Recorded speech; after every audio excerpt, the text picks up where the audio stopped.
Selamat pagi Pak. Ya, jadi Bapak perkenalkan saya Dr. S yang bertugas di rumah sakit. Kok boleh tahu nama Bapak siapa? Igo. Ya, nama anaknya siapa Pak? Rial. Jadi Bapak Igo dan adik Rial. Jadi Pak, berdasarkan hasil pemeriksaan, Bapak dianjurkan untuk melaksanakan PMK atau pengasuhan metode kanguru. Jadi kenapa bisa? Karena anaknya Bapak ini masuk BBLR, berat bayi lahir rendah. Jadi nanti sebentar saya akan meminta Bapak untuk melakukan beberapa gerakan. Nanti akan meminta juga Bapak untuk buka baju dan mengasuh anaknya. Mungkin agak sedikit tidak nyaman, tapi kita akan lakukan sebaik mungkin agar anaknya Bapak dapat sehat. Apakah Bapak bersedia? Tidak. Ya. Jadi mungkin Pak, saya informasikan terlebih dahulu untuk metode pengasuhan kanguru ini. Nanti sebentar saya akan meminta Bapak untuk buka baju dan meletakkan anak Bapak dekat dengan badannya Bapak. Ini tujuannya banyak Pak. Kalau untuk Bapak, untuk adiknya sendiri bisa mencegah hipotermia, meningkatkan denyut jantung agar lebih stabil, pernapasan terlatur, bayinya lebih tenang, dan masih banyak lagi. Nah, kalau untuk Bapak sendiri bisa meningkatkan kepercayaan diri Bapak sebagai seorang Bapak dan meningkatkan hubungan emosional Bapak dengan anak. Ini juga dapat dilakukan oleh beberapa anggota keluarga lain seperti ibunya. Kalau untuk ibunya sendiri sangat bagus karena nanti dia dapat merangsang produksi ASI dan juga meningkatkan hubungan antara ibu dan anak, serta dapat dilakukan oleh beberapa anggota keluarga lain seperti paman dan tantenya dari adik Rial. Jadi Pak, sebentar mungkin Bapak bisa isi lembar info konsen dulu. Jadi sebentar saya akan meminta Bapak untuk buka baju dan anaknya juga Bapak buka baju dan akan digunakan popok.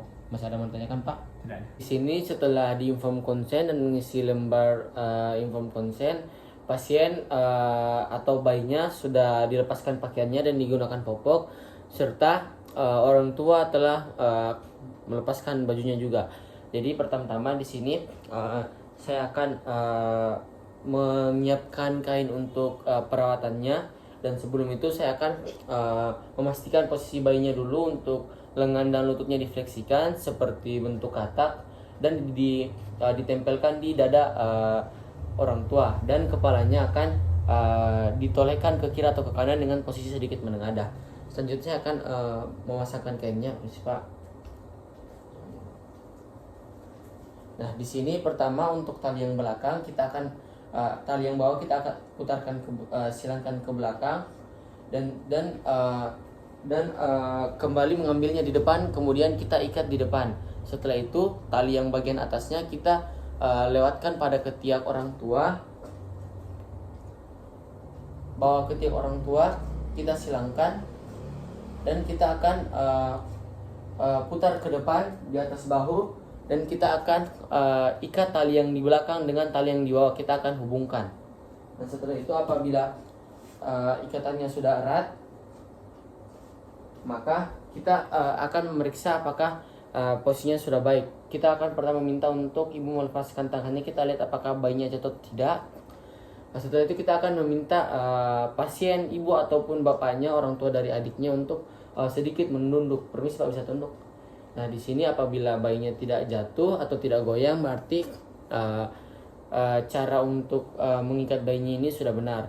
Dan di sini Pak, mungkin Bapak akan lakukan sesering mungkin. Kalau untuk Bapak kurang lebih 4 jam, tapi kalau untuk ibunya kalau bisa selama mungkin. Dan di sini selama Bapak lakukan perawatan metode kanguru, Bapak juga harus perhatikan apakah ada tanda-tanda bahaya pada bayinya, seperti kalau sama ibu dia tidak mau menyusui, atau apakah ada tanda kejang-kejang dan bayi rewel ataupun lainnya.